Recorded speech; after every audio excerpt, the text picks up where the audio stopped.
here we go. First draft is upon us. It's going to be Devil's Rejects with the first choice.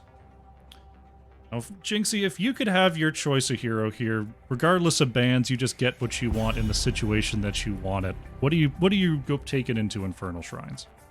Gosh, I think that probably the best hero you can have on Infernal Shrines is Sonya, just because she can soak the wave. She's really good at taking the camps, either solo or with somebody. She's an insane teamfight hero, and it's one of those things you always have to be worried about Sonya and her whirlwind. So ideally, I think if you can get Sonya, you're looking pretty solid.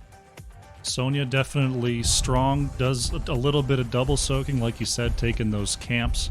And really good counter to Zool, which is one that we see sometimes here on Infernal Shrines, trying to get a ton of double soak value. So I like that pick. It's a good all-arounder for sure, as we see an Alex Straza ban coming out from the Devil's Rejects. Obviously doing a little bit of homework there to dig that one out. It tells you a lot about the teams who are willing to go out on the first week and find out information about the other teams. Is this something that we should be afraid of? And I think looking back at some of the earlier seasons for these teams, that it's absolutely a solid pickup there. We're going to see Zul'jin banned away next, and I'm curious if that is also a respect ban, or maybe the teams are looking for, just getting rid of a very strong hero right now. Zul'jin did receive some changes in the last patch to become a little bit of a more all-rounder. Still not like, Raynor status or, Jaina status where you can just fit him all the time. But a good Zul'jin can be big pressure in the late game. So I could see the ban that way. We are going to see Hogger taken off the board by the Devil's Rejects. This is probably Hogger's best map in the pool. I definitely agree. There are a couple of tricks you can do around with him. You can make him actually bounce off of the middle shrine indefinitely, which is terrifying to deal with. So it makes sense to get rid of him.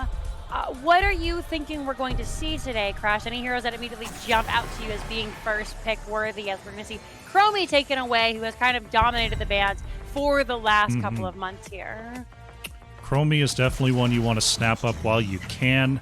Azmodan is an interesting substitution. This is one of the few maps where you really see Azmodan a lot, mostly because of the poke onto the shrine. You can reasonably get a lot of minions from a very safe distance. So Symbolic is going to bring that out. Very interesting to see it in the first pick position, though. Not choosing to hide it, just putting it out there. It's going to be a Brightwing and a Sylvanas for Can't Cleanse Salt, possibly looking to try to take advantage of that early game pressure. Can I just say how much I adore Can't Cleanse Salt? As somebody who's one of their tags is the Easily Tilted, that's a phenomenal name. I was a little bit shocked by the Azmodan pick. I don't think that it's a bad pick, but it's not typically what we see in the first pick. We paired it with a Tychus Diablo, though, and this is a huge power pickup here. I love the two of these guys together. Tychus, of course, you pick him up, and you can no longer chunk down Diablo, which has been a huge counter to him. So I think really smart plays coming out here from our friends over at the Devil's Rejects. Being able to pick up that duo after the Azmodan first pick is pretty good. We tend to see a Diablo Tychus in the opening position for the second team in these drafts, but we did see the Brightwing and the Sylvanas for Can't Cleanse Salt. Sylvanas can still get a lot done on Infernal Shrines. Brightwing can do a little bit of off-soaking. Infernal Shrines is a deceptively large map, so going to be able to take advantage of the global there. As we see Stukov and Johanna banned away here, and Can't Cleanse Salt, they've got to find an answer for this Diablo Tychus, and my first thought is May. We'll have to see whether Can't Cleanse Salt is willing to bring that out. Hey, there it is. As somebody who was just bullied on this map yesterday with a Diablo Tychus on their team, May does work. She is really strong into Diablo, really strong with the blinds for Tychus, and then just the constant zoning. Diablo goes in, you zone the team away, and then you just kill him. It can be devastating. This is going to be the Sonya there for Hebrew Hammer, and Deckard in for Lunatic. That's a pretty scary squad over on the side of the Devil's Rejects, with the lockdown from Deckard, being able to secure those Azmodan globes, being able to secure those Apocs from the Diablo, and there's quite a bit of sustained damage from Tychus and Sonya. It's going to be a lot for Brightwing to deal with. However, the two backliners from Can't Cleanse Salt are pretty slippery. So, could be that they have enough here to try to catch, and Urel will definitely help that out. A very, very beefy offlaner. I really like this. It looks like both teams have definitely opted for more of a team fight potential with the Shrine as an afterthought. You know, the Punisher isn't typically as strong as we've seen in the past. He's received a couple of nerfs over the years, but it doesn't matter how good your push pressure is if the other team is dead. So both them going for this team fight. I am really excited. I think the Urel was on the left in the blue. Going to be the Devil's Rejects with Satan Saves on the Diablo, Hebrew Hammer playing Sonya, Symbolic on the Azmodan, Soldier of God on the Tychus, and Lunatic playing the Deckard. And over here on the right-hand side, we are going to have the members of Can't Cleanse Salt, Cryantix on that May. Nugs is going to be your Hanzo. Retinai will be your Brightwing. Zephy will be your Urel. And Dagny rocking that Sylvanas. Game number 1 is underway here. We do have the Greed ability, or the Greed talent there, for our Azmodan on level 1. And already with the 3 stacks, Nugs with that Scatter Arrow quest on the Hanzo. Dagny in a little bit of trouble there, has to use the Haunting Wave to escape. May still holding that level 1. I have to see what the choice is here for Cryantix. Would make a lot of sense to just kind of see what the teams are going for right now. You could even, in theory, argue that maybe you go Snowball Blind Duration this time around with Deckard, with Tychus and Sonya, and even Diablo. Negating as many autos as you really can find a lot of value here. At this point, I'm thinking it may be just a forgotten pick and maybe a little bit of first series nerves, as Symbolic is actually going to get caught in the blizzard, but Nugs being chased out there by Satan Saves and Soldier. And now the Azmodan Bomb's going to come through. 18 stacks so far on that level 1. Checking in on our offlaners, looks like Zephy on the Urel, already starting that double soak rotation to try to get ahead of the Sonya here. And, yeah, just pretty easy so far. A little bit of poking back and forth, but Can't Cleanse Salt. Gonna go ahead and start up that right side camp, and possibly a very early invade here by the Devil's Rejects. Having the Diablo allows you to do that, but it looks like May is going to shut it down. Once again, fighting into these chokes can be so devastating when playing against heroes like May, Brightwing, and Hanzo. So it looks like the Devil Rejects are going to back out. Symbiotic, though, going to be first blood. Satan Saves coming down, trying to help out Asmo, but not going to be able to find it there. Hanzo chunking out the rest of the team. Nobody getting stunned quite yet, but it's going to be Tychus now, who goes down 2-0 going over to Can't Cleanse Salt. The constant slows coming out from May make it very difficult for these low mobility heroes to retreat. Nice set of double kills there, defending that right side camp is Can't Cleanse Salt, and they're going to go right back and finish that up. Love to see whether they take priority on some of these other camps here, as it seems the Devil's Rejects have not prioritized their own camp at all.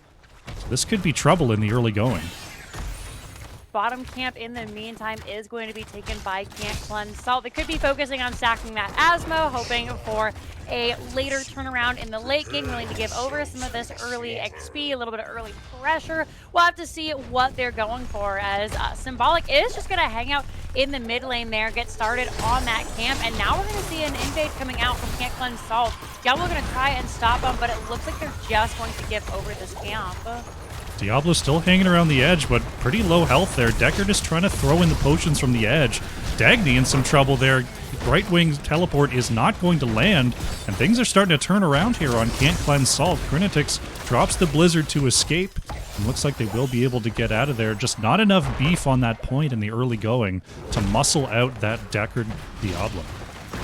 You know, I completely forgot. Deckard's a bruiser too, as we're going to see Cryantix on the May go down here as well. I thought for sure, you know, they were just going to say, we can get this later, it's not the end of the world, but Deckard able to heal folks up.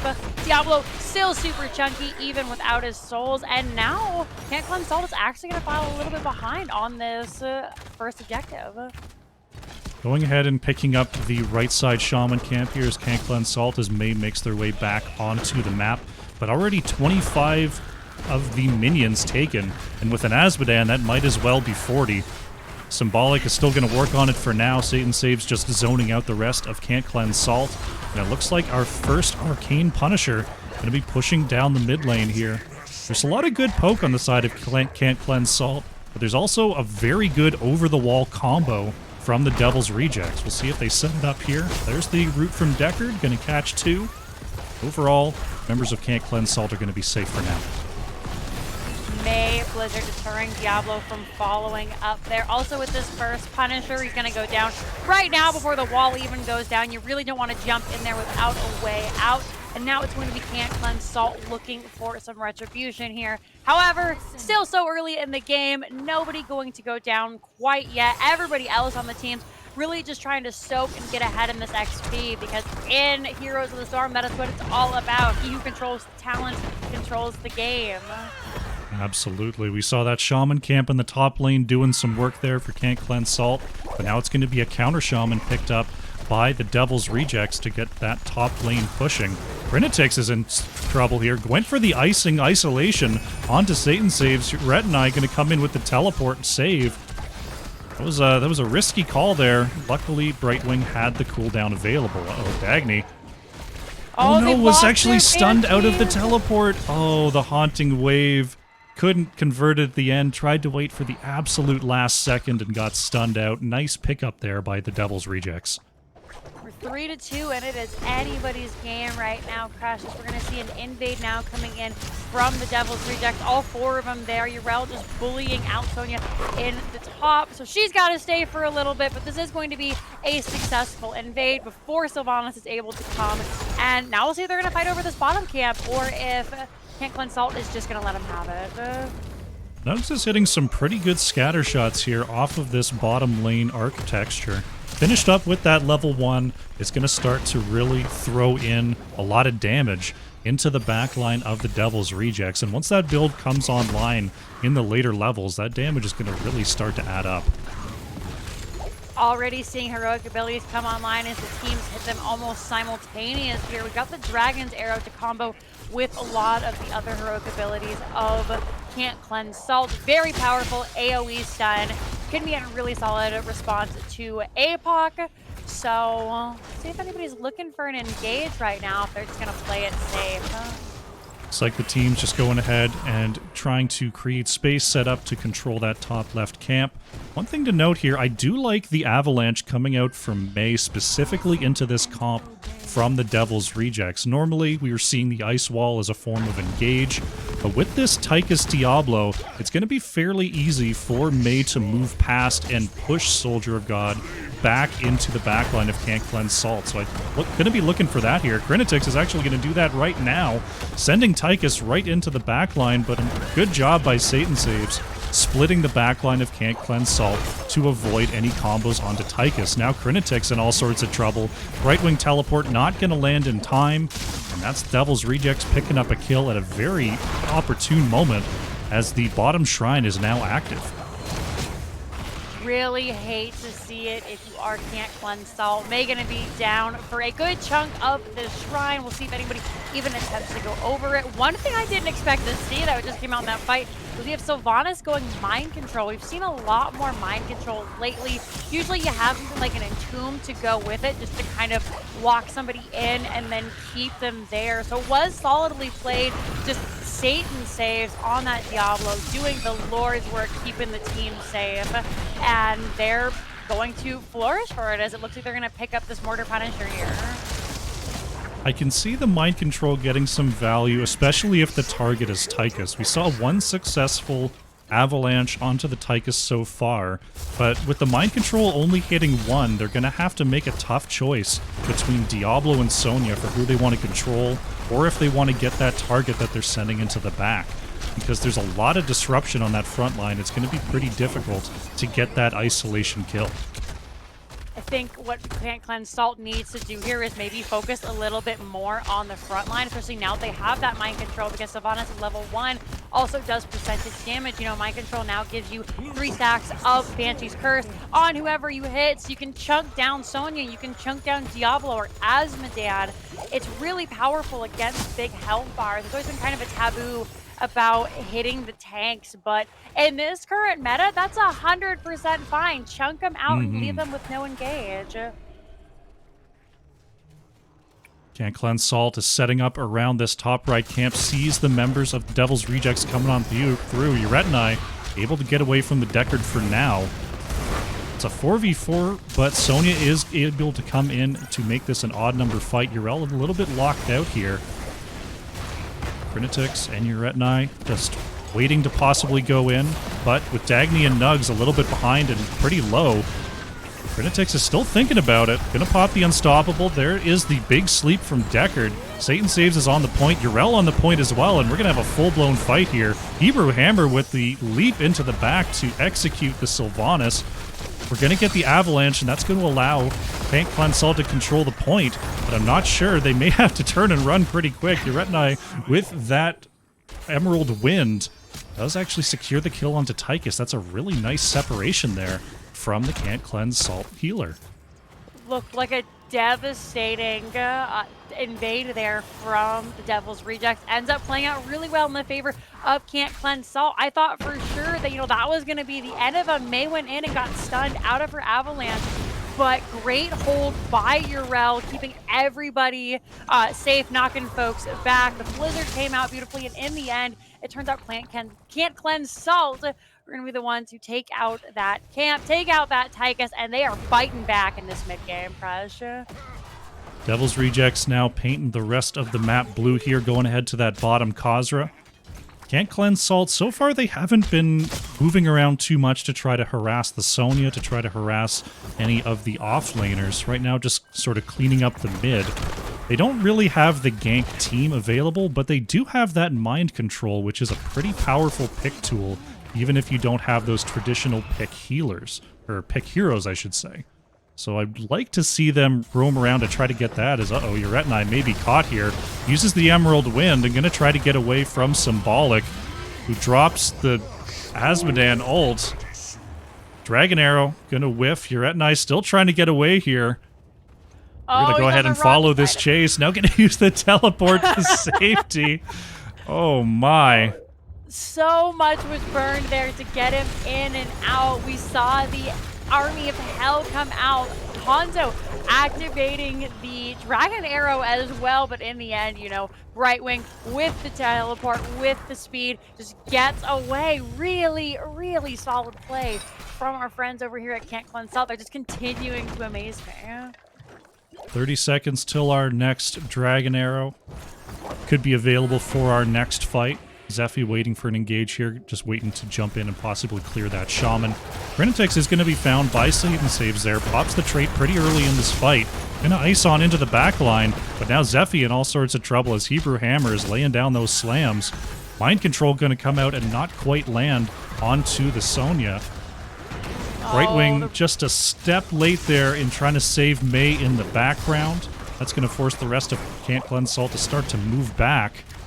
Tychus actually popping the Odin just in case there was further poke or further engage here. And it looks like Devil's Rejects maybe, are they going to clean this up or are they going to focus Fort? Looks like they're going to go ahead and just get this Punisher and get it pushing down this top lane. Not having that extra engage and disengage from the May basically means that this is free for the Devil's Rejects. They're just going to continue to push away. I think this is a really smart play by the side of Can't Cleanse Salt, looking to get value elsewhere on the map as they know that fort was already done for. There's no point in trying to save it. And now everybody's safe. Brightwing are going to continue to group in and try and push for this. Brightwing has been slowly keeping this team in the game in terms of soak. Now John is over the wall. Yrel in the same boat as they're going to turn onto Zephy there, but out comes the Ardent Defender. So much damage, heals him right back up to full health, 50% on the Punisher. There are a couple of roots coming out. John jumps on the Cryonics, but it might be enough. There's the veil. Stay a while and listen. Mind Control comes out. There's the Dragon Arrow by Hanzo. Zephy will go down. May gets away, and they manage to trade out for Sonya and the keep. Unbelievable. Dagny got to be a little bit careful here. Symbolic was trying to lock on that all-shell burn.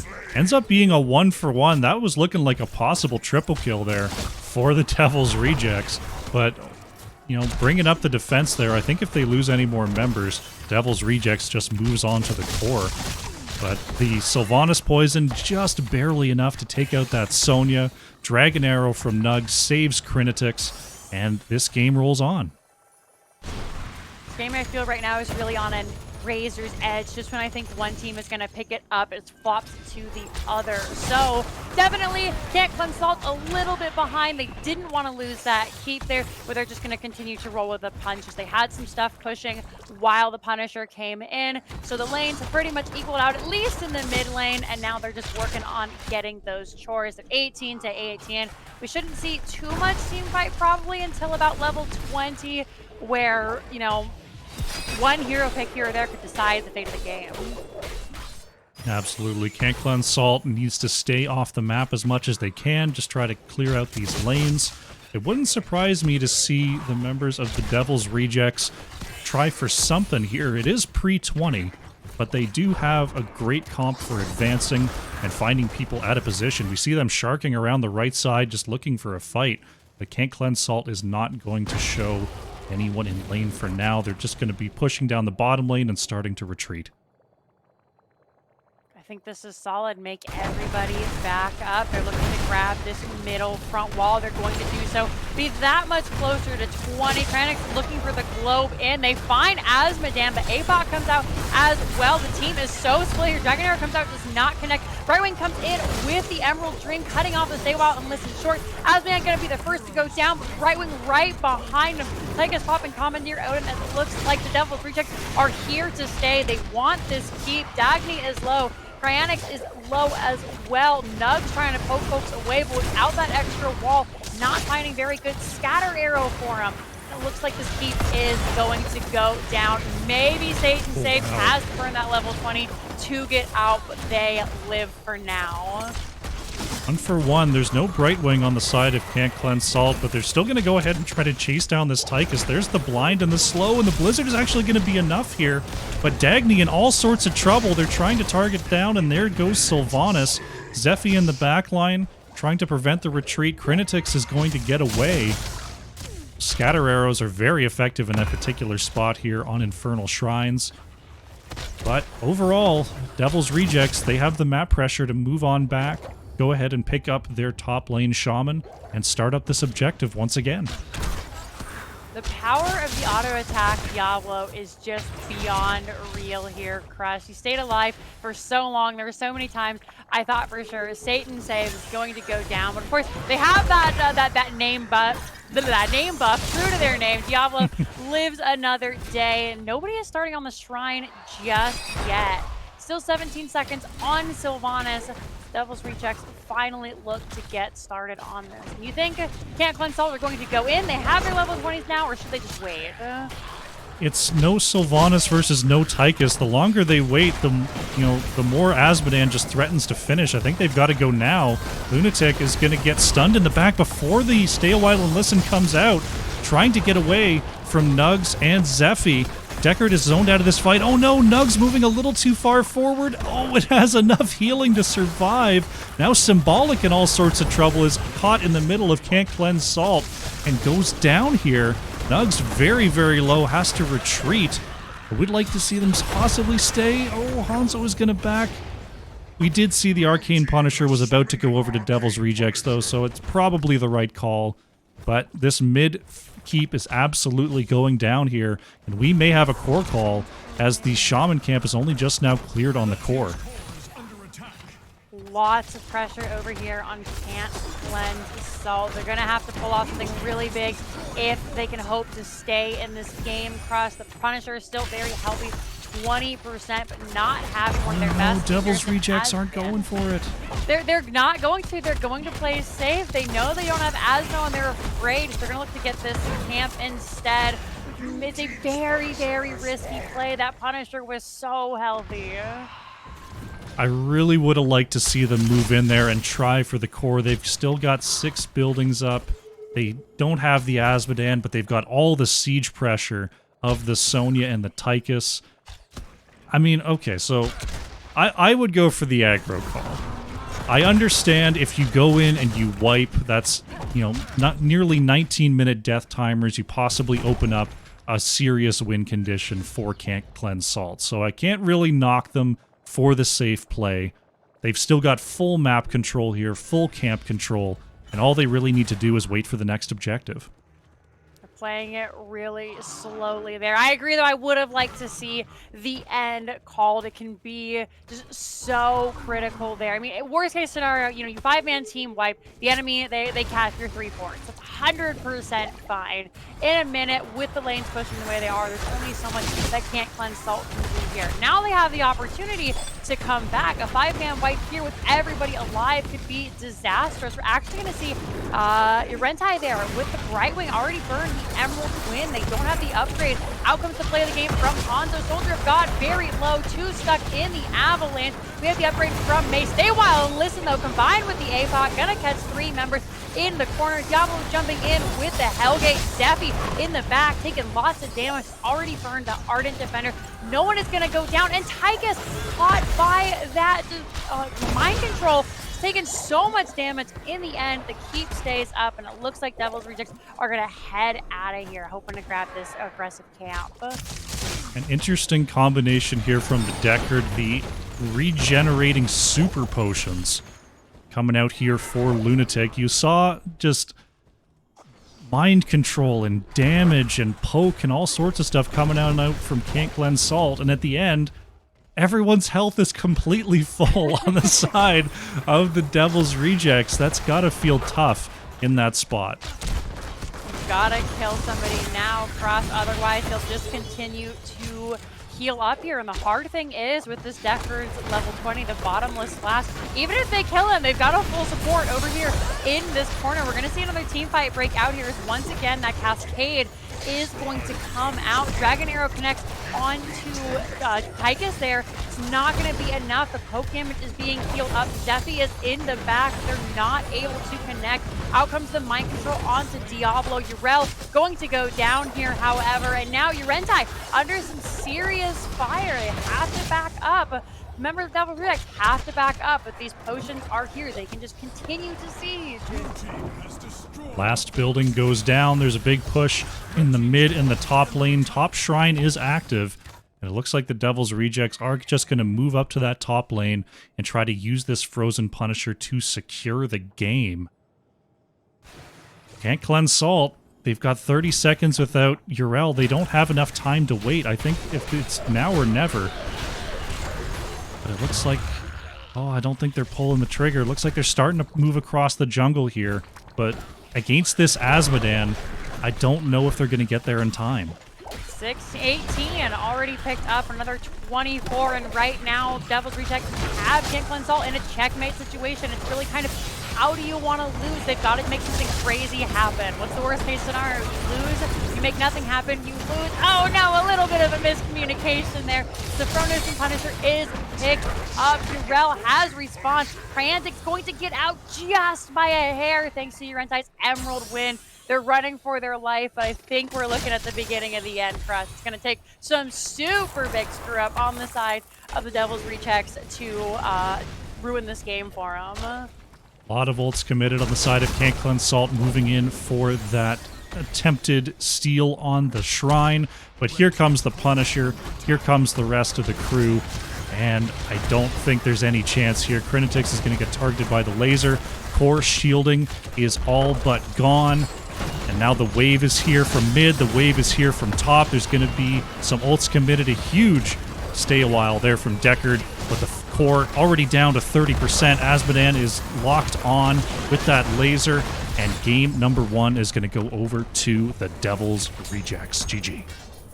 Really solid play by the Devil's Rejects. After level 10, they were just so smooth. Lost a couple of folks here and there. But to me, the MVP this time around is going to be Lunatic on that Deckard. They kept everybody alive for so very long. Even, a couple of times themselves, Diablo getting out with less than 100 health. Really phenomenal play by Lunatic, I think. Really nicely done. We saw... yeah, that's not a combination we see an awful lot from the Deckard, going with the super healing potion on 13 and the bottomless flask on 20. But with just using that in conjunction with the Azmodan, I thought was a really novel setup. Because, I mean, you've got the Diablo Tychus, which can dive really well, but it was almost used in a guarding way. It's like, if Mei wants to come in, we've got these two for the control, and we're just going to set up shot and let Azmodan do their thing. And it showed the power there at that level 20. Satan saves. I'm looking here. I'm taking notes. I mean, we usually see Diablo is so aggressive, looking for so many of those picks, trying to find, you know, the wall bangs, just the patience of the Diablo. They're waiting for the disengage from CCS to be spent before going in, then finding those picks. They did a really solid job. Not to say, you know, CCS didn't put up a great fight a couple of times. I was like, this is it. This is where they turn it. We're 7-10, very close games. Ultimately, not able to pull it off in the end. Good effort to be sure. We'll have to see what our second map brings us. We're going to go to a short break here, but hope everyone's having a good time. When we come back, it's going to be game number 2 between the Devil's Rejects and Can't Cleanse Salt. Back soon. Comps. I'm trying to remember last season. I think it was Regen and Storm Division drafted a triple support Illidan. Wow. And the fights went on for like 3 minutes. Yeah. Like it was just constant fighting. But in the end, they just whittled them down, and eventually won the shots. And that's all that really comes down to is, can you get the shots? It doesn't really matter how long it takes you to get them or how much XP you missed, as long as you're missing the same amount of XP as the enemy team. Right. So, you know, we'll have to see if our teams... I don't feel like this draft's going to get that spicy. But there are definitely some possible options here as our draft is underway. Zul'jin once again banned out by Can't Cleanse Salt. Gotta be a target ban here, because when I think of Zul'jin, I do not think of Towers of Doom. Yeah, I mean, he's resurfaced a lot. Since we have so much team fights, he can get a lot of value. But as a tank player, just get rid of him, man. It can feel so bad sometimes playing into the Zul'jin, especially if the enemy team plays it, then you just want to get rid of that so your tank player can have a little bit of breathing room. Once again, we're gonna see the Alex ban, which I 100% believe, you know, that nobody just is like, yo, Alex is a good ban here. Someone's a god tier Alex on CCS. Gotta be the case. I mean, I've seen, again, with this style of map where all you really got to do is hold a space for long enough. Alex Straza's pretty good at holding spaces, but it's such a niche pick that, yeah, I think Uretna is probably a storied Alex Straza with that ban. Hogger banned out once again. He's so good at taking this camp without anyone knowing. He's just a very sneaky knoll. So I'm curious to see if we'll see the Chromie ban again. If we're going to see something that maybe was really rough to deal with in the last game. Just a couple of seconds here. What are they going to go with? It was Can't Cleanse Salt that banned the Chromie last time, so Sylvanas going to be the choice here for the Devil's Rejects. Going to force, I believe it was Dagny? Yeah, Dagny onto a different hero. Uretna going to lock in that Brightwing for the second game here in that first pick position. Symbolic, very happy to jump on the Gazlo here. So no double Azmodan, going to be the Gazlo instead. Soldier of God going to lock in the Greymane. Greymane is one that I see quite often here on Towers. I think being able to solo take those sapper camps is a pretty important tool. Yeah, the sappers can make or break the map. I'm curious to see if this is going to be an off-lane Gazlo or if we're going to see a 4-man Gazlo as Garrosh Kalefoss coming out for the side of Can't Cleanse Salt, looking for a very aggressive pick comp over on that red side. Now, one thing you got to look out for with Garrosh is Garrosh does not have reliable engage. So I want to see the second DPS pick from Can't Cleanse Salt have some sort of reliable engage. You can get that from melee assassins. You can get that from, you know, we saw the Hanzo in the last game, though we do see Nugs taking the Kael'thas this time. And Devil's Rejects are going to ban Azmodan. That's an interesting notion. Wondering if maybe this is something that both teams play well and they just don't want to deal with it, so they're just getting him out of here right now. Still a couple of really key spots that need to be picked up that can be targeted here. Support most likely, and there it is. Gonna see the Anduin come out, which I think is really smart. You know, Anduin shuts down those Garrosh engages. Yeah, Anduin is a pretty good Garrosh counter to be sure. Sorry, I'm still scratching my head on the Asmodan thing. I mean, okay. I mean, it's good alter interrupt. I don't think it quite follows the game plan being presented by Can't Cleanse Salt, but you know what? No problem at all. It's going to be Stukov Varian here, so pick for pick coming on through between the Devil's Rejects and Can't Cleanse Salt. Big boy push lane. They don't want to deal with that, you know? That's just ban Asmodan forehead. Nobody goes to the top lane. Yeah, that is definitely an out of left field ban there. We're gonna see Diva and Raynor picked up. A little strong disengage into this Varian Stukov combo. You can either shut down the pool or just knock Varian away from your cleanse target with that Raynor. So we've got the Raynor Diva. They're going to be relying an awful lot on Garrosh catching the Devil's Rejects by surprise here. However, Greymane Varian is a comp that kind of wants to come to you, so maybe this setup is okay here from Can't Cleanse Salt. Hebrew Hammer going to lock in the Sonya once again here. I believe we had a... Yeah, I think Naira is in for Zephy. Yeah, I just noticed that. Okay. All right, so flexing the roster a little bit. Sometimes that can be really smart when you're behind on players. Now, my big thing here, I'm curious about... On the left in the blue, we have the Devil's Rejects with Hebrew Hammer back on the Sonya, Satan Saves playing Varian, Symbolic on the Gazlo, Lunatic on the Stukov, and Soldier of God on that Greymane. And over here on the right-hand side, rocking the red, we have Can't Cleanse Salt. Cryantix going to be your Garrosh. Dagny rocking the Raynor. Nugs will be your Kale Foss. Uretni once again on the right wing. And subbing in this time round, it's going to be Naira on that Diva. Diva hiding both the health bar and the talent screen for the meantime, as we see. It is going to be the full metal picked up there, reviving the talents, and we are off to the races right away. Satan Saves trying to run back, Crinitix trying to run back, and now we've got, wow, a double stun there as well, and the fireworks are flying here at the sub 20-second mark here, Jinxie. Nobody looking to play it safe this time around. Minions have been cleared by both teams. They're heading down to the bottom. I'm really amazed that nobody went down. There was a lot of really spicy play coming in, but we're definitely seeing a much more aggressive side from both these teams. Dagny is going to get pretty low there. However, great stun by Cryantixer, who is already 4 stacks in on that Warbreaker. Going to keep everybody nice and safe. Teams just rotating around here. Varian does not have the health, does not have the taunt until level 4 here, but it looks like the wave clear coming in from Gazlo. Oh, actually thrown into tower range there. Crinitix could be in some trouble. That's some good silence zones by Lunatic to try to deny these pick combinations. I was just saying the wave clear on the side of Devil's Rejects looks to be superior here in the early going.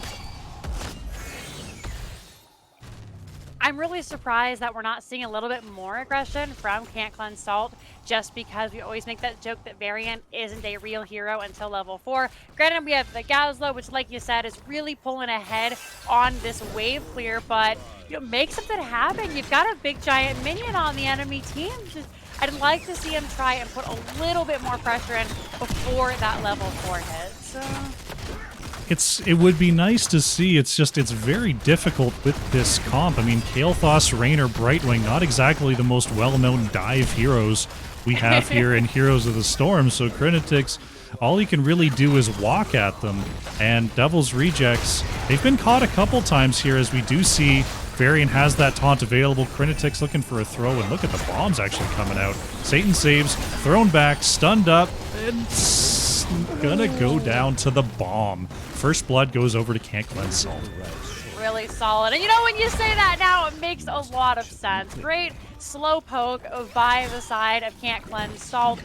I'm really, really impressed with Dagny opting to go for that penetrating round onto Stukov as opposed to Garros there. Got them out of the silence. We're going to see Greymane go down now, but it looks like Trinitix is going to be right behind him. Both of them getting a free trip back to base.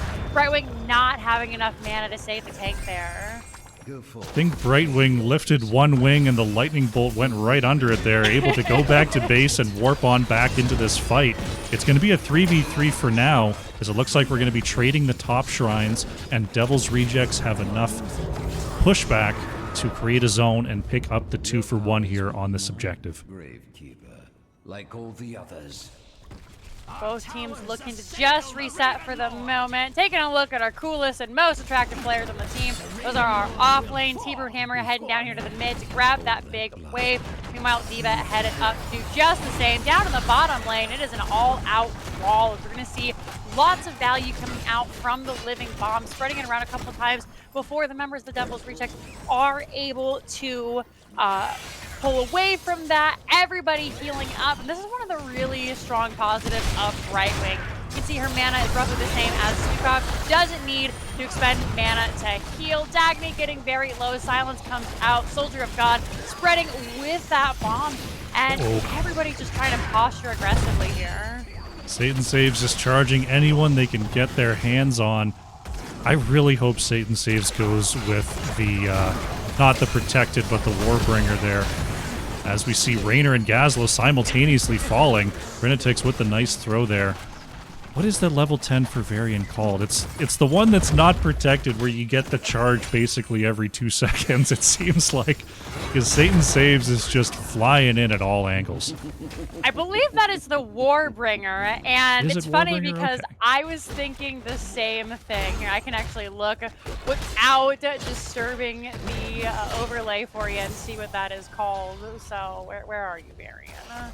Both teams going to pick up their sapper camps. In the meantime, Soldier of God going to be thrown away by Trinitix to allow the camp to be capped by Can't Cleanse Salt. But there's the taunt in the silence zone. Trinitix trying to get away here, popping the Unstoppable as well. Naira coming down from the mid as well as the Sonya. Hebrew Hammer is here as well. And we've got a full-blown fight going on. Raynor trying to move down to interrupt the bottom channel from Gazlo. Will do so. Oh, Lunatic is actually going to get that in. The big shot from Naira almost landed, but a great stun there. Coming on in from Satan Saves. Will convert one of these altars. Urednai actually thrown in by Crititix, gets the kill onto the Greymane. Big into the fray plays. Satan Saves going to fall as well. Dagny has been doing a great job of making sure Gazlo cannot convert that bottom altar. And Can't Cleanse Salt looking strong here as we approach level 10. The hard thing here is just the insane amount of poke that Can't Cleanse Salt are throwing into this really in-your-face comp, especially combined with that Garros just throwing anybody who dares step up to the team there, and it's working so well for them every time Crinitix is able to find somebody. They're already half health, and it's making it really hard for Satan Saves to come in and get the taunt off. We're probably going to see the shield wall, but I did look it up. It is Warbringer at level 12, or level 10. As much as we'd like to see it, I would be very surprised. I'd be very excited, but very surprised. Into the Pyroblast, I think you might be right. And the shield wall is probably the go-to, but sometimes you've just got to dream of pressing E very often. That's my favorite on Variant as well. We have to wait. Everyone be quiet. We got to see this 10. Shh. What's it going to be? Show me Varian. Ah, it's the shield wall. The snap pick on the shield wall. I mean, you know, there are a lot of value. Now that I think about it, I really want the charge. Like, get, you know, the percent damage to get thrown in, dive back to your team. There's the save into the fray. Gazlo not able to connect with the Gravo bomb. And with that huge combo down, it looks like, oh no, Gazlo going to go in. Symbolic going to go down. Pyroblast just for good member. Hits 2 other members of the Devil's Reject. Satan Saves us very low. Hebrew Hammer spinning to win. Gets polymorphed out there very, very low. Full of bomb. Another throw. Shield wall is good, but it's not good enough as Varian goes down. Another Emerald win. This has CCS written all over it. They will claim this bottom tower. These extended fights are definitely going in the favor of Can't Cleanse Salt here. Varian can do some extended fights, but, you know, Garrosh survives a very long time. Brightwing has some pretty reliable saves to come on through. We've got pushbacks from Raynor. We've got stuns from the Kael'thas. So, I mean, Satan Saves has been doing a pretty good job so far of threatening and putting on the pressure to Can't Cleanse Salt. But this level lead is going to become insurmountable pretty fast here. And talking about our offlaners, D.Va is getting a big rotational advantage onto Sonya here. Sonya having to come in and continue to help with these fights for not much value is really putting her behind. Slowly but surely, the members of Can't Cleanse Salt have been able to step up. They've already got one tower down on the bottom. They have these sappers going in. There should be another one. Throw onto Varian once again. There's the taunt. Emerald Wind shuts down the Gravo Bomb. The Garrosh taunt, the AoE coming out. Shield Wall going to save the day. Maybe? Rainer's Raider? The Raider retreated. Oh no. But now we've got a big rotation here from Devil's Rejects. Greymane and Sonya are coming on in. Oh no, Can't Cleanse Salt could be in trouble. The leap onto the back line. Raynor may have existed at some point. Historians will have to let us know. The rest of Can't Cleanse Salt is going to be able to get on out of there. But D.Va not catching the double rotation there. And that's Devil's Rejects working their way back onto this map. Oh, great play by Lunatic. Just like a balloon, Dagny popped. Nothing could be done to save him there. And now they're going to have to fight without their Raynor. Members of Devil's Rejects pulling it back here in the mid-late game. We have one altar available coming in 5v4. It looks like CCS is just going to give that one over. Raynor is back on the field now. Luckily, their bottom fort wall is still very much intact. So, you know, pretty easy to find their way back into this. As we see level 15 to 13 will be found here by Can't Cleanse Salt. Oh, Soldier of God making a little bit of an aggressive rotation there. Luckily, Krinatic's not quite in position for the throw.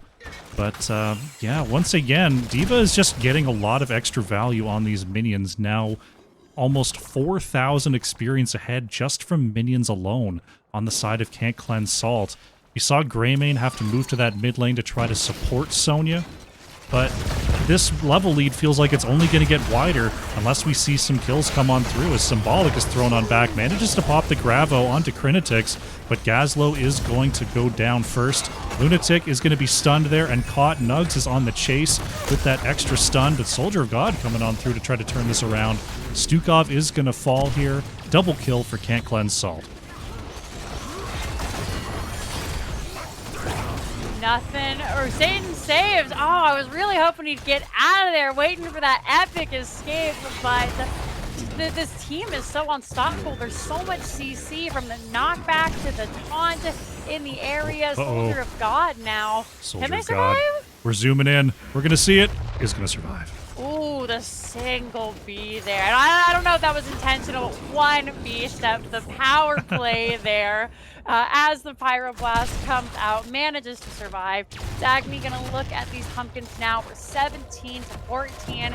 And CCS is really running away with this game, Crush. I don't know if much can be done. We're going to jump onto Naira now, which we haven't seen much of all game. They have the D.Va bomb ready to see if they can continue to tip this lead. The throw comes out onto the team, but D.Va gives her life for it. Can't Cleanse Salt being pretty greedy there, sending both of their damage to channel the other two altars while threatening with 3. D.Va had the bomb available, but some good blow up from the side of the Devil's Rejects. However, checking out the bottom lane, tower converted, Sappers moving on to the kill line here. Satan Saves could be in a little trouble, is pressured back by Can't Cleanse Salt, and they are now fully in the driver's seat with this 4-2 building advantage. So hard to come back on this bottom lane, especially when the enemy team is ahead. Oh, Leap look at the coming turn. out. We get the taunt onto Brightwing. That is going to be Urentai going down there, but CCS, they still just live here. That tower is so much damage. The negative armor only feeding in to Nugs and Dagny here. Despite getting the pick, there isn't a lot that Devil's Rejects can do in the bottom lane. Lunatic in an interesting position there, looking for a possible Stukov flank. So we see D.Va back to the off lane. Crinitix is looking for a throw onto Greymane, and oh no, the Unstoppable lasts long enough, but the health bar does not. Garrosh gonna go down here. Nugs and Dagny, they gotta think about retreating because Varian might just surge right on past this building. Nugs manages to get out. Be able to take this back building pretty quickly with the Gazlo and the Greymane. Cursed Bullet doesn't care about the armor that you have. It is just true percent damage. So not a lot for Crinitix to do in that last team fight, except for, you know, try and get everybody out as well as they could. They did a pretty great job of that. The rest of the team doesn't seem particularly bothered that they lost the bottom lane, looking to just find value elsewhere. The best way to play. You're right there, better be careful lest they go back to the building yet again and not have that teleport ready. D.Va, oh no, gonna lose the mech, gonna lose her life. Great Dagny on the silence. left, Dagny! Feeding for glory, gets the halter there and is going to be chased down by Hebrew Hammer and Lunatic. We'll check in. Oh my goodness. Oh my Don't tell me. Don't tell me. Oh, that's going to be it. All right. Oh, give the man a purple heart. Got the channel off. Died in battle. Is that value? You know, you lost 2 players. Got the channel. At this late in the game, I don't know if those shots are worth. We're going to see the boss picked up here by the Devil's Rejects, and now with D.Va and Raynor off the map here, that's going to give Devil's Rejects a lot of room to start sieging down these buildings. And we'll have to see what they can control. Looks like they are going to commit to the mid. The bottom, there's a little bit much to clear, and time is of the essence here. They're going to move right onto this mid fort. Looking for anyone they can throw into that death zone, but those are a lot of chunky heroes up there. Silence coming out. Luckily, it's the lurking arm, so the team will be able to engage not before that middle comes out. Taunt onto Naira there. They do have the emergency shielding. Leap also used. They find the D.Va mech. Stun comes out onto Urenta. Oh no, the stun, the Gazlo bomb, it's not enough. But it's Greymane that falls. Oh. Unbelievable. Uretini somehow surviving through all of that. Can Cleansalt find the kill onto the Greymane? I can't believe Uretini or Naira didn't go down there. And they're actually going to grab this back too. So overall, you know, kind of an even play for both the teams there. This middle altar is not ready. We have Greymane down, and so I might even go as far as to say, despite losing that altar, getting a little bit of extra soak, that early level 20, CCS are still in full control of this game. Not having that Greymane is going to be really hard here. D.Va is pushing back all of the heroes on Devil's Rejects. They find that channel and... the plays! Puts a little bit of damage out. Just a bit of damage onto the members. Depending on how it goes, like the throw D.Va bomb is a really cool combo, and sometimes it can be really beneficial, but I think it looks better than like the actual value you get out of using your into the fray. Uh-oh. 2 members brought in by the gravel bomb. The bomb toss sending out all sorts of stuns onto the members of CCS. Crinitix trying to get away here. Finds the shielding for now. Red Knight trying to get the shields out, and somehow Garrosh is going to live. And Greymane goes down again. How is Cleansalt doing this? Uretini is playing out of their mind. Whoever said right wing can't heal burst is full of nonsense. Able to save everybody there, keep them alive. Coming back in with Crinitix. He's looking for the Gazelle. They find the no. Oh no, Garrosh! He's all the way in Narnia. Nug's gonna survive for now. Garrosh is coming on back. Symbolic has nowhere to go. Pyroblast onto 1. Actually gonna hit Satan saves as well here. Naira trying to move back with that D.Va body, somehow survives again. If I'm Devil's Rejects here, I'm checking the tape. I'm thinking that there's something fishy's going on here. Because I feel like Cleansalt has taken many possible deaths and no one has gone down. Are they hacking? This feels like hacks. I don't know. I think it might be the ref's fault. That's what I learned back when the Super Bowl was on there. It's always the ref's fault.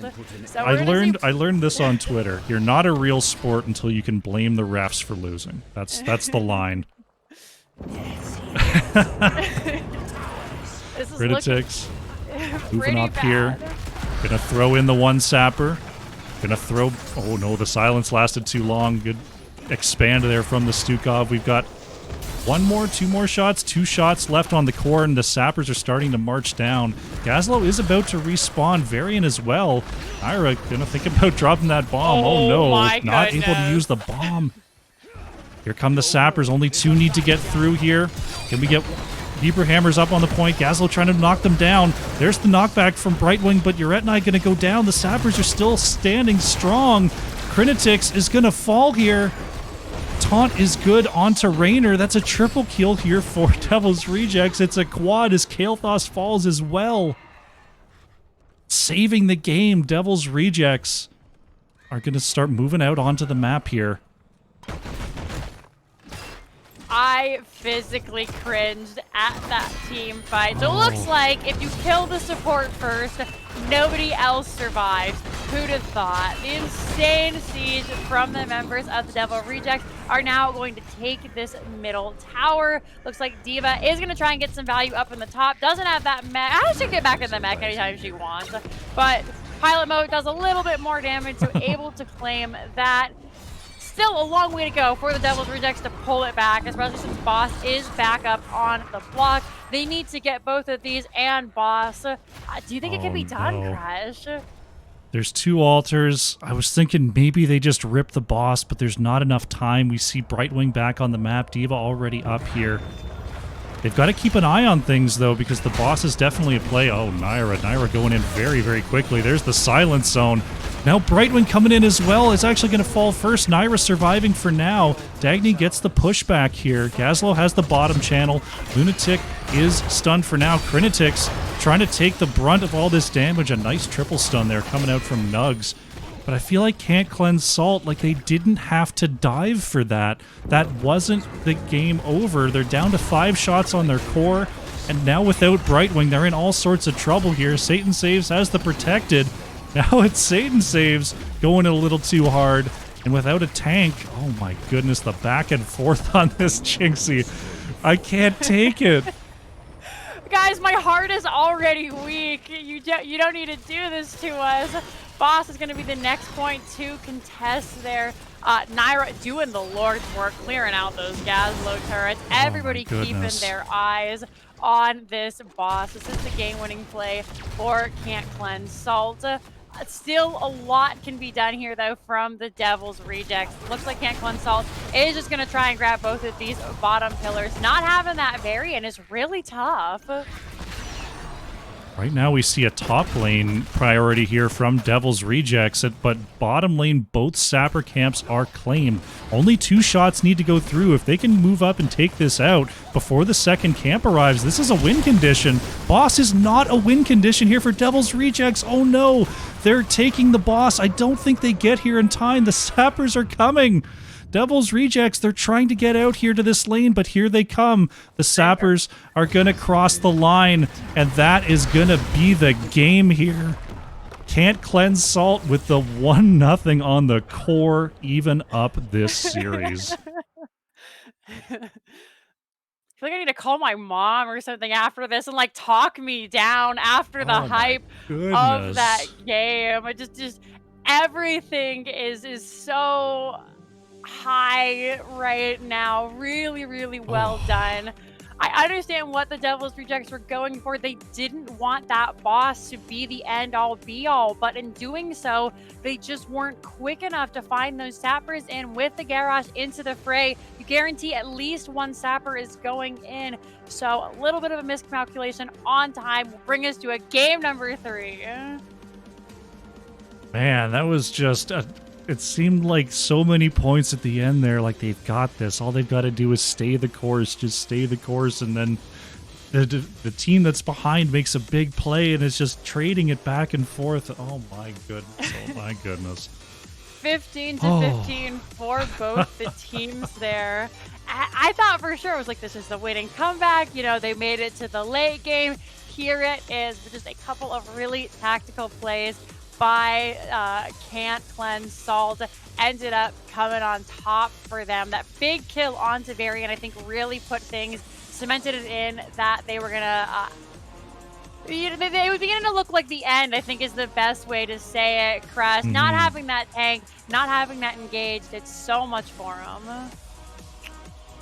Man, it's just like, I can think of just more than 5 instances where just finding an opportunity, getting themselves back into the game, was both teams just pouncing on these opportunities. But like you said, just an unfortunate miscalculation at the end there by Devil's Rejects, and Can't Cleanse Salt even up this series. Oh my. That was a toughie. I think we're going to need another break here to go ahead and reset ourselves. Bonkai with the big raid 10. We are going to a very short break, and when we come back, it's going to be game number 3. Devil's Rejects versus Can't Cleanse Salt. Don't go far. It is Devil's Rejects that have the first pick here. Trying to think. I mean, they've gone with the Azmodan, they've gone with the Gazlo, so putting some interesting heroes, not necessarily meta picks, into that first pick slot. That sort of makes me wonder, Can't Cleanse Salt will have a lot of options in that double rotation, whether they're going to go with a power combo like the Diablo Tychus. Do you think that's something that might come on through?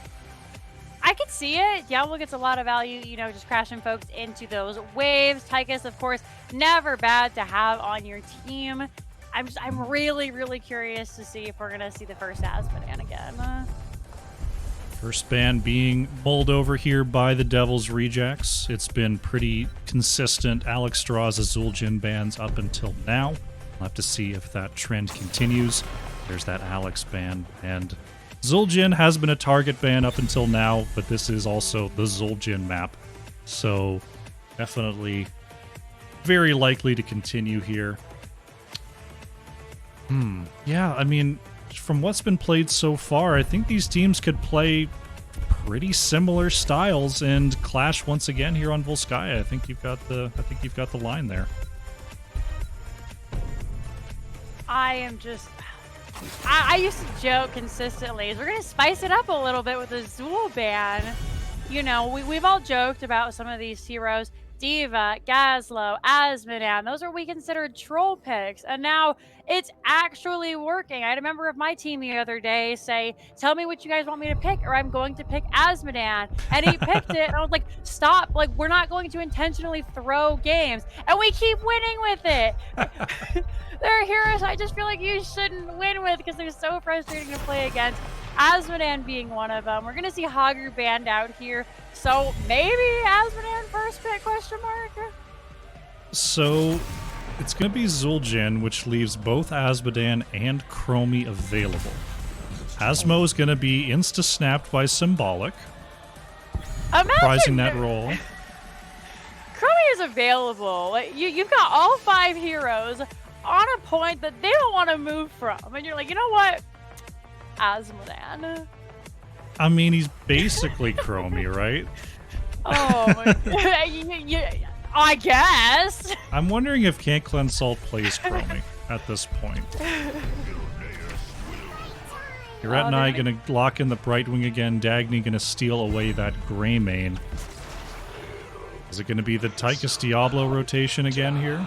Soldier of God picking up the Tychus. Looks like, there it is. Yeah? Diablo coming on through. If it's not broke, don't fix it. So, how did this round out last time? I think it was Deckard Sonya? Yeah. Yeah, Deckard Sonya would make it the exact same comp. And they're not bad heroes on the map. Stukov going to be banned away. I honestly would have liked a Sonya ban there. Just to say, you know, keep your hammer, you've got to play something else. You can't take Sonya for 3 straight games, because I feel like that's exactly what's going to come out here from the Devil's Rejects.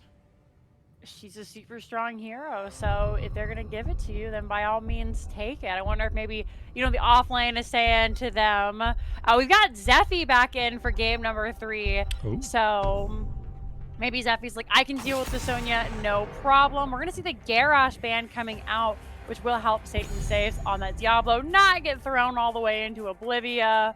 So, are we gonna see something similar come out from the side of CCS, do you think? I mean, they set this up with the May Sylvanas last time. It was a Hanzo instead of a Greymane, but I feel like the Greymane does better into the Diablo than the Hanzo here. They're going to take the Hanzo rather than the Sylvanas, though, as Krinitic's going to lock in Johanna. Johanna, pretty alright into Tychus. Can get the catch-up and slow onto Azmodan, possibly. But Hanzo has pretty good poke onto the backline there. Symbolic might not be as comfy as last time. Definitely a longer range harass coming out from CCS. And they're not going to do the same thing over, going with Chen Lucio.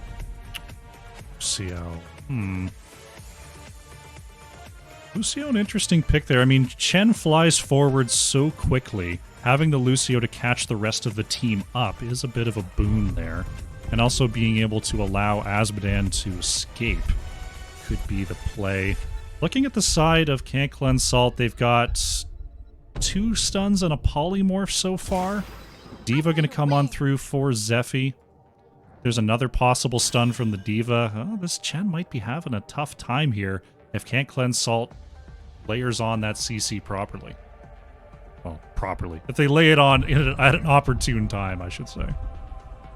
Once Diva gets that level 4, she'll have the stun, because I don't believe that the knockback interrupts Chen's drinking. On the left and the blue, once again, the Devil's Reject. Satan saves on the Diablo. Symbolic back on that Azmodan. Hebrew Hammer locking in the Chen. Soldier of God on the Tychus. And Lunatic is on the Lucio.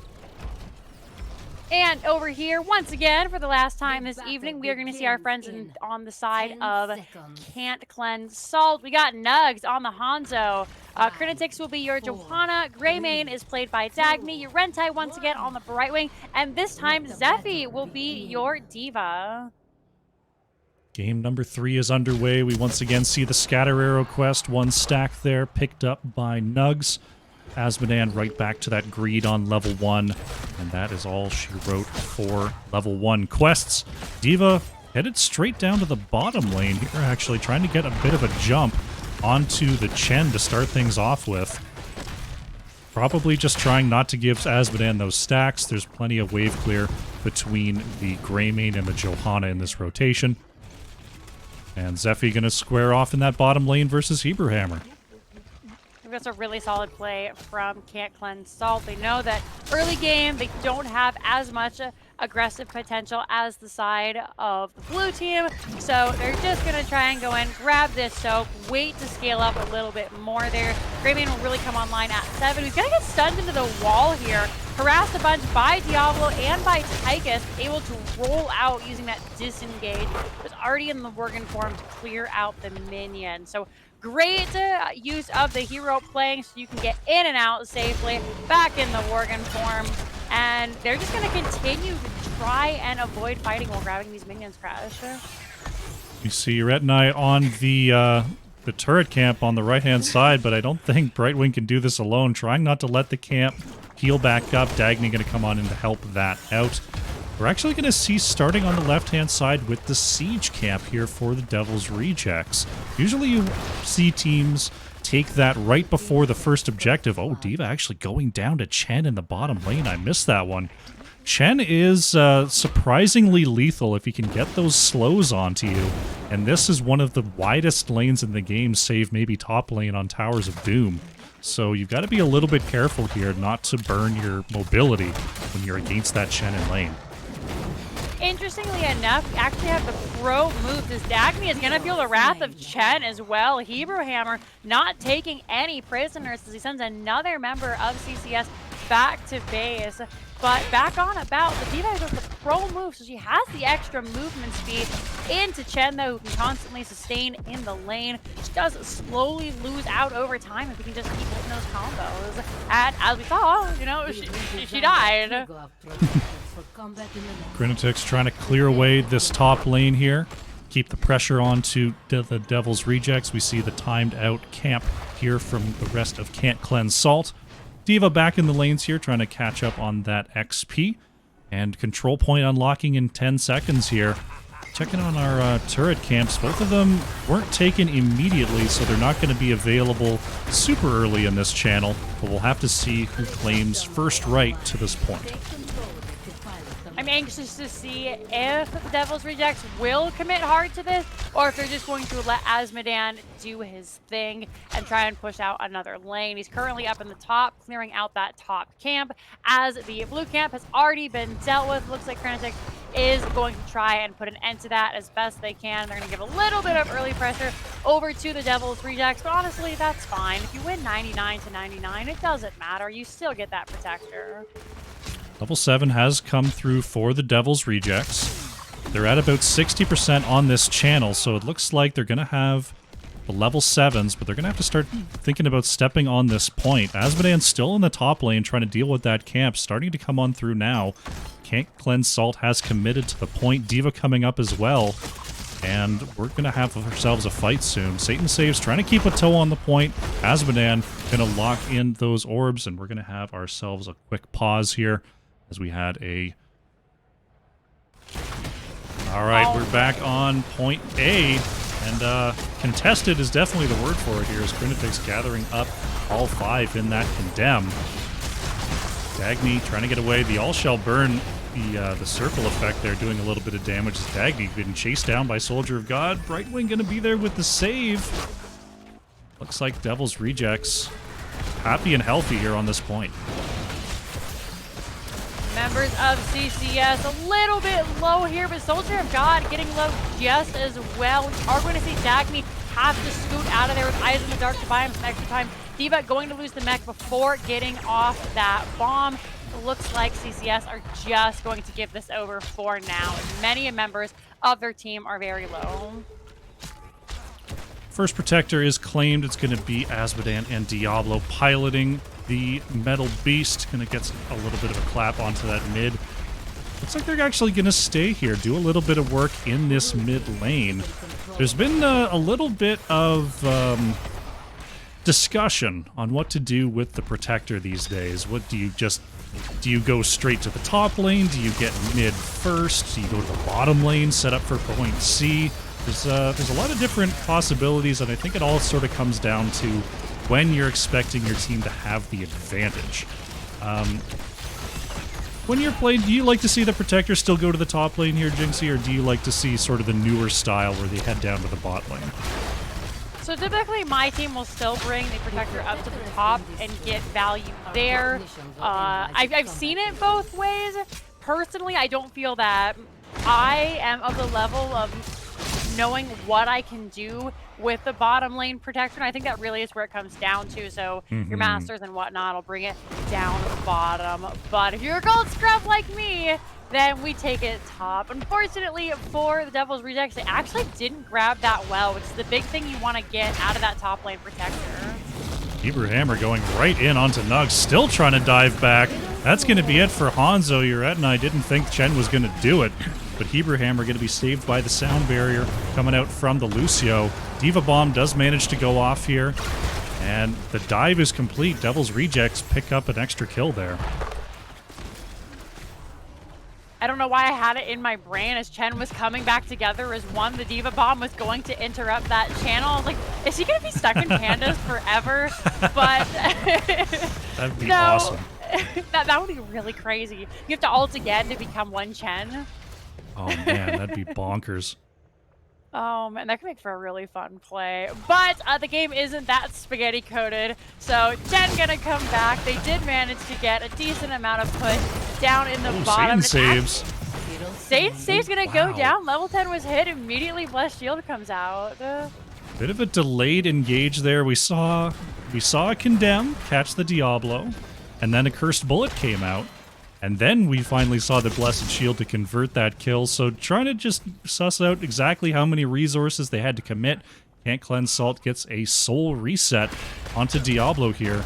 But check out that top lane. Azmodan is starting to do Azmodan things on top of this fort. Symbolic trying to crawl away here. He is going to get away. There's just too much pressure on the top fort. It's one of the most frustrating things about playing against an Azmodan is when you're trying to get value elsewhere, he can just continuously run it down.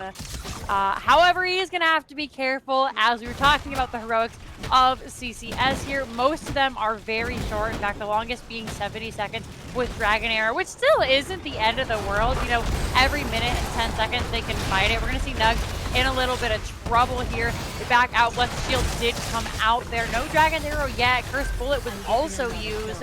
And the only thing that has been used by the side of Devil's Rejects is that Apocalypse, which is a little bit longer. So CCS can continuously roam around the map and try and look for picks with these heroic abilities. Once again, clashing in the top lane are our two squads. D.Va's actually down in the bottom lane, and Chen is here. Dragon Arrow comes out, is going to be intercepted by Chen.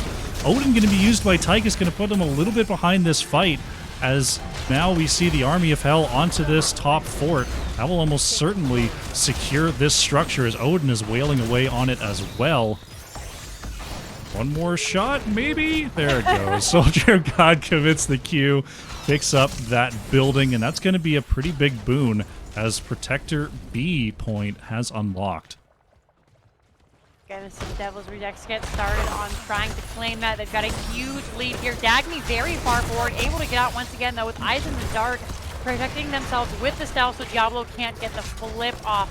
We see Sonic Arrow come out there, and now Can't Cleanse Salt are looking to step up. Heal Pulse has been dropped by the blue team. Satan Save's getting very, very low. Will finally go down. Defi not looking the strongest in that mech, but is able to get away. Storm, Earth, and Fire coming out. Dagny very, very low. Once again, escaping.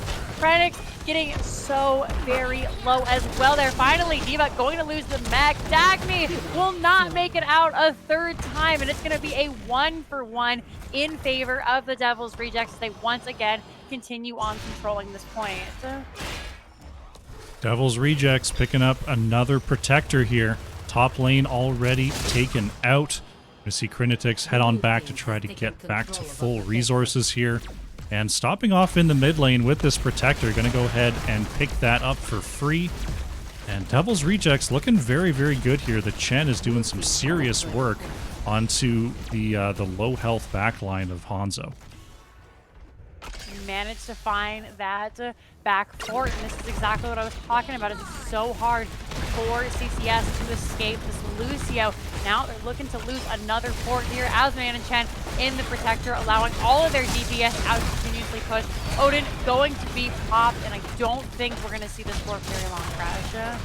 Bottom fort is being focused on, but looks like the Protector is being burned fast enough by Greymane and Hanzo, forcing the members of Devil's Rejects to move back here. Brightwing is available to come in for this fight anytime. Dagny moving up very aggressively here. Gonna have to circle back, though, as that would have been a pretty lethal angle to approach the entirety of Devil's Rejects on. And now the Protector just gonna be walked back and allowed to expire in a safe place. Really clean plays by the Devil's Rejects. They got the full use of the Protector.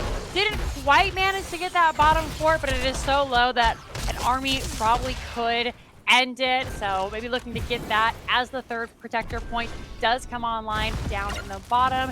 And the Devil's Rejects just keeping up the map pressure, continuously picking up these camps and trying to find value elsewhere. Cursed Bullet comes out, does not connect on the Satan saves there. And now it's all about chore time for the side of Can't Cleanse Salt. Can't Cleanse Salt up in this top lane, trying to deal with this camp push. Meanwhile, in the bottom lane, Azmodan is just going to say, thank you very much.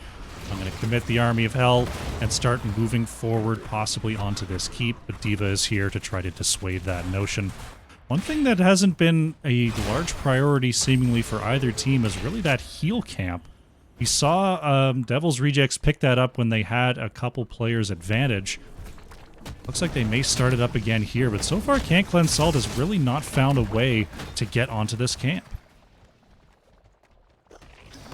all just trying to posture aggressively around it now.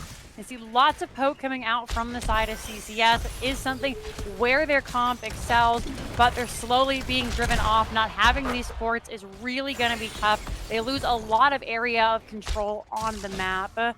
And it looks like, happy with what they've done, Devil's Rejects are not going to go for the Pulse instead, looking to just finish up that Asmodan quest. Since they're about a level ahead in XP, they've got the 3 structure advantage. Devil's Rejects has the luxury of being able to rotate as a tight group. They don't have to split into lanes the way that Can't Cleanse Salt does in order to keep even on XP. Nugs, able to go over the wall there. That could have been trouble as Satan Saves was coming around for the combo. Going for the APOC combo actually onto Dagny. Brightwing arrives in time. There's the Dragon Arrow onto 5. But the sound barrier from Lucio keeping everyone very healthy on the side of the Devil's Rejects. Healing beacon has been placed down here, and there's a lot of low health bars on the side of Can't Cleanse Salt, but it looks like everyone's actually going to get out.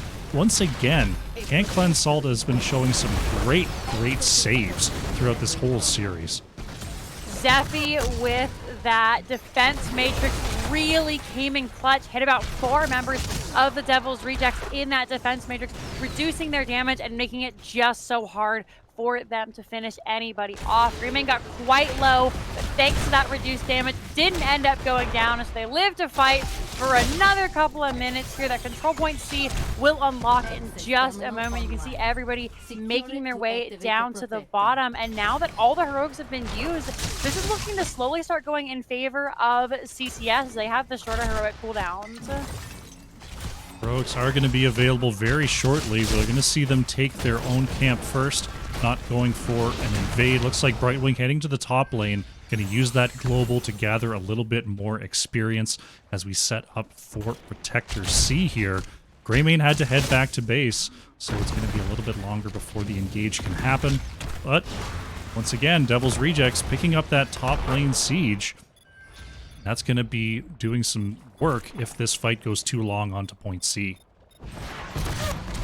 Flesh Shield comes out. Curse Bullet does not connect, actually. APOC going to hit several members here. Diablo getting very low. Out comes the sound barrier, and Satan Saves will get away with just 1,000 health coming out there. He is a full assault Diablo, so a lot was taken away, but he's just enough to go back, tap up, come back in. They do have that auto attack build going through, so we'll be able to continuously heal back up. You can see he's practically full health once again, and now it's Johanna who's on the run, going to fall down here. Diva Bomb has been procced. We do have her hopping back in the mech here, and now it's just time for PRC to back off. I know they can't do anything else without Joe here.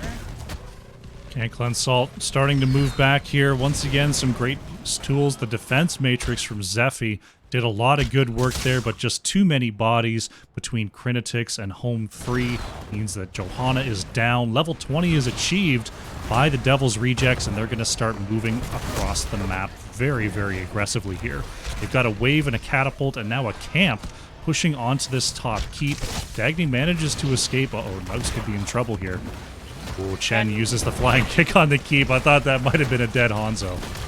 I was looking for it, but decides to go for the keep instead. That is the safer play. Level 20 still not here for Can't Cleanse Salt. So they are just going to have to give over that keep. No one is on the point currently in the later game. Protector can end the game. They're hoping to get a little bit of extra value with it before heading back. They're going to pick up this healing camp instead, and just really trying to extend that advantage. This last Protector could potentially finish the game. They'd have to go top, but also could go through that bottom and spread that down too quick. Nugs able to get away from the combo of Diablo twice there as the Hellgate came out as well. Satan Saves going to pick up that sound barrier to stay alive, really holding on to that heal camp for now. Brightwing actually going to be taken out by Chen here. Crinetics is all alone in that back line, going down as well. The Dragon Arrow hits, what's that, 8 heroes? 7 heroes on the side of the Devil's Rejects, but unfortunately just a second too late. And this could be a push to win here from the Devil's Rejects. They've got the siege coming on through the mid lane. Looks like they're going to go for this keep. I'm surprised they're not just walking past it.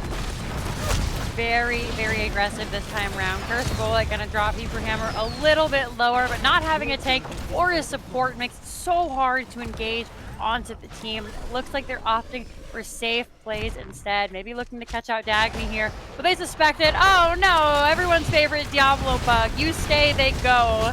Ends up saving Dagny's life. As it looks like we're going for all the extra XP in this custom game, Crush. They're looking to take out this bottom camp, this bottom keep.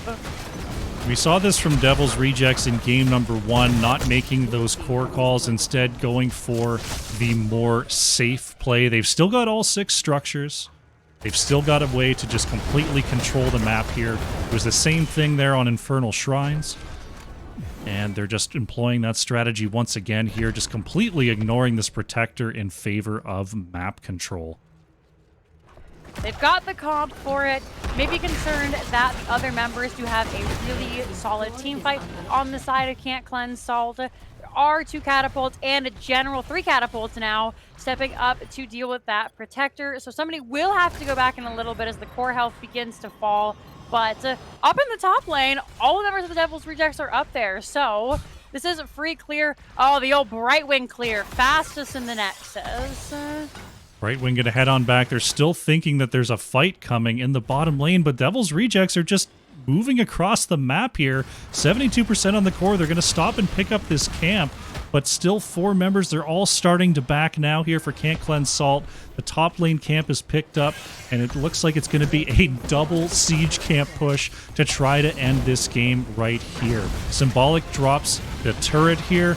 There's still heal camps possibility. Look at the huge stuns, though. Diva Bomb in the back line. Dagny's jumping on in. Sound Barrier comes out to save Symbolic. Soldier of God getting low as well. Dagny has to roll away. Look at all these siege minions just shelling away. The core is going down, though. The catapults were stacked in the mid. Devil's Rejects with a fantastic show of macro clean up this series 2-1. GG. What happened to the core there at the end? I was watching the team fight and I was like, all right, 72%. The shield is building back up. You look back for another second and it's down to 12%. Just the value of the Asmodan, all those siege minions coming in. I'm actually watching the stream delay here to see what happened because my goodness. I think it was the Asmodan ult, and it was the mid lane collapse. We saw catapults starting to shell away at the core there as well with the rest of that lane. And yeah, it was really, I don't think there's anything that Can't Cleanse Salt could have really done there.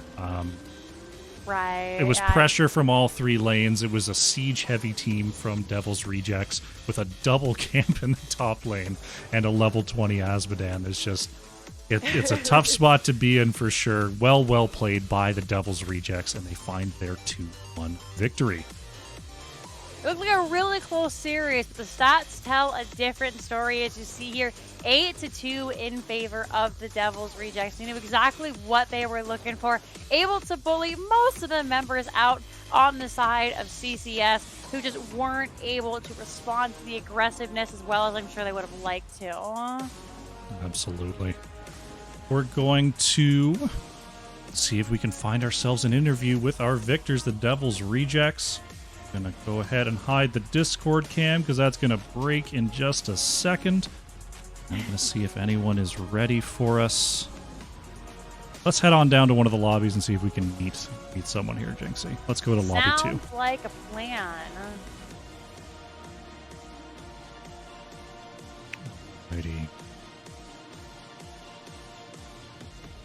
Alright, we are here in lobby 2. We're seeing if we can be met by anyone from the Devil's Rejects. I will quickly put out a whisper just as a reminder. To Satan saves.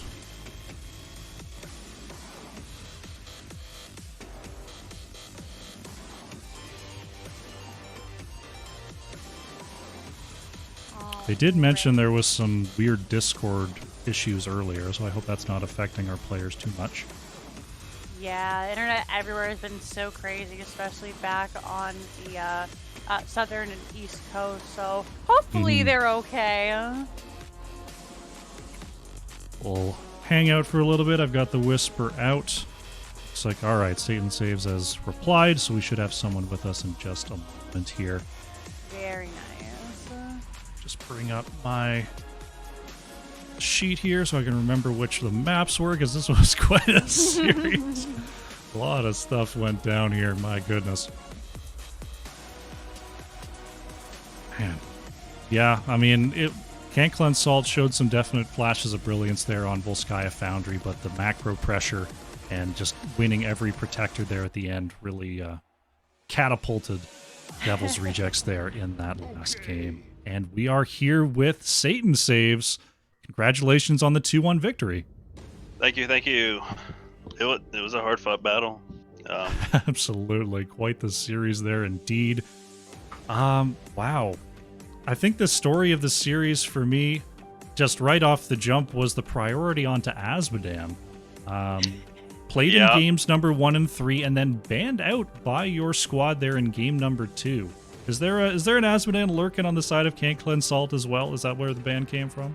Yeah, they play a really good Johanna. Like Johanna does her little suck-in thing with the Asmodam. I was watching previous CCS Nexomania footage, and they execute that really well. So it was either we take it or we ban it.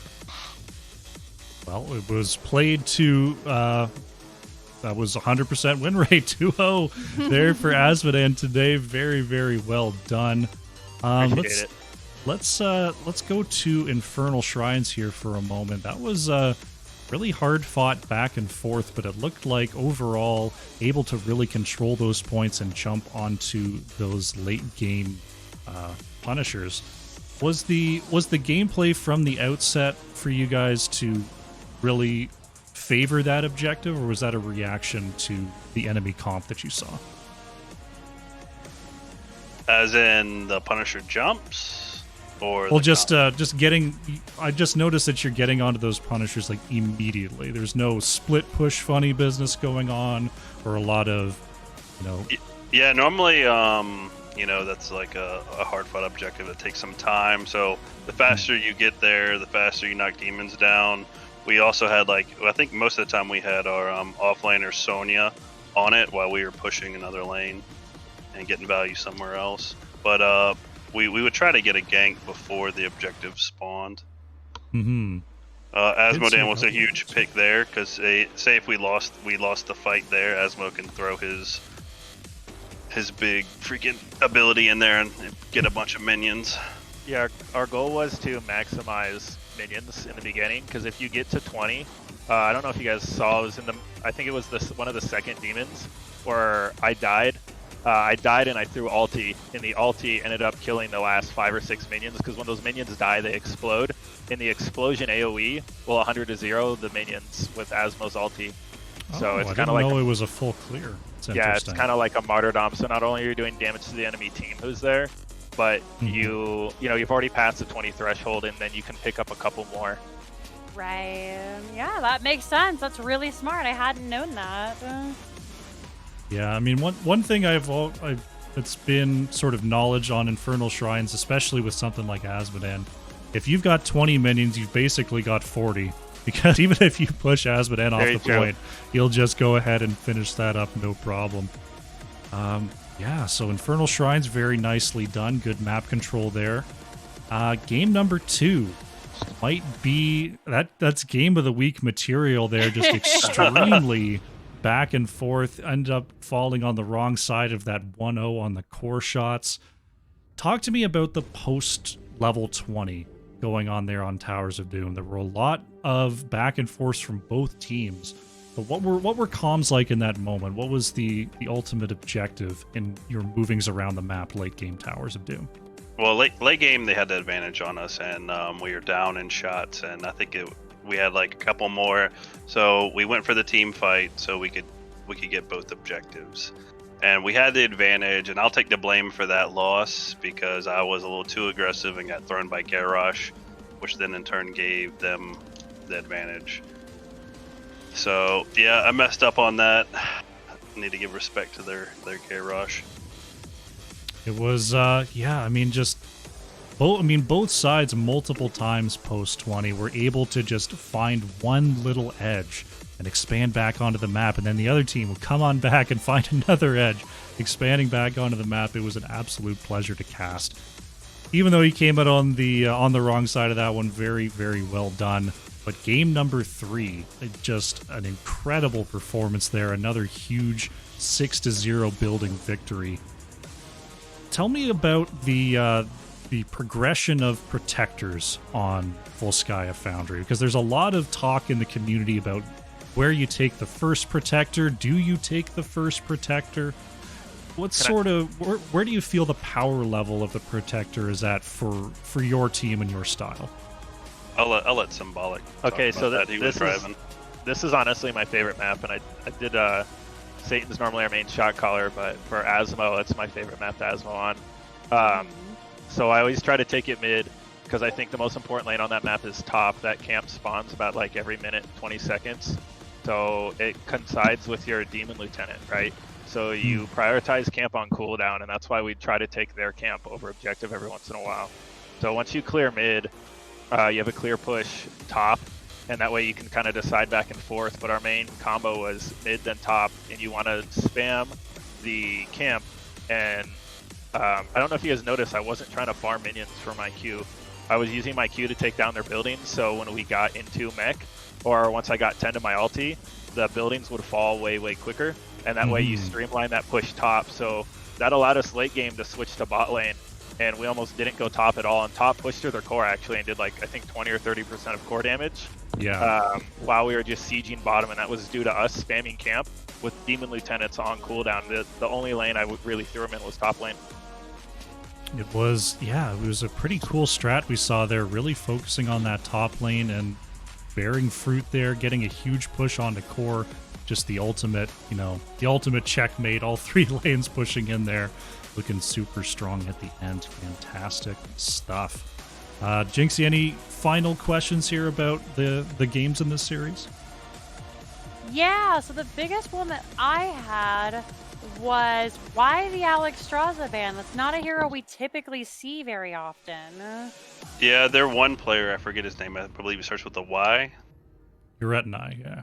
Yeah, Uretanai, he mains Alex Straza, and I've watched footage of him freaking wreck whole teams with that Alex Straza, and I know that's his bread and butter. So I was like, I'm gonna get them on a disadvantage. I'm gonna take away their comfort picks. So that was the ban on that. Yeah, makes sense. I mean, you guys did really, really well. And I mean, despite not having the Alex, still played a really solid right wing on the enemy team. In the second game, you guys go the Varian after they had already gone the Gyarados. Now, were you concerned at all about Varian getting thrown? Or was it just, we've come this far, we don't want to make any changes right now? So I'm going to say it right here. Like, Lunatic, he's basically our... he's our synergy, he tells us, what picks are good and what picks are bad. Mm-hmm. And he flat out told me, he's like, don't go Varian. do not go Varian. That's what he told me. He's like, go ETC, go Nubrek, somebody that can disengage from that throw, and I ignored him, and that's my fault. So, hats out to Luna. Tried to 40k healing and still. always listen to your strat guy. Like, I think you live and you learn, right? Yeah, we're a little overconfident from our first match. Killed the only time in the entire 3-match series in that game too. So yeah. Listen to your comp guy. Yeah, it makes sense. And my team always has the joke. What did we learn? So at least now and you're not gonna make that mistake again. Overall, you guys did very well, and I hope you're really impressed with yourselves because you put on a killer performance tonight. Thank you. I hope we put up a good fight. Yeah. Fantastic little stuff. nerves on that first game of the season too. Oh, absolutely. Especially when you got a new team coming in NGS. Right. Yeah, we weren't quite sure what we were getting with this team, so we tried to do as much research as we could. Mm-hmm. It is tough at the beginning of the season when you've only got heroes profile data or old season data. You're not sure if it's up to date. but coming up strong here. Very, very well done. All right. Thank you all for coming in for this interview. Any last-minute shout-outs before we close things down here? Yeah, can I say hi to my mom? Absolutely. Actually. Hey, Mom. Aw. Thanks, Hey, awesome. hey, Basha. Oh, and stay tuned for Battle Lily. It's gonna come out one of these games. Fun. Yeah. Shout out to Can't Cleanse Salt. They put up a. I underestimated how good they were, and they definitely they put up a great fight. And for this match, this round, I'll give Luna MVP. You know, he persevered through some family business, and he came in strong and carried the team. Fantastic. All right. Satan Saves Symbolic Lunatic, thanks so much for coming on by, and good luck going forward in the season. Thanks. Thank you. And thanks for the cast. Thank you.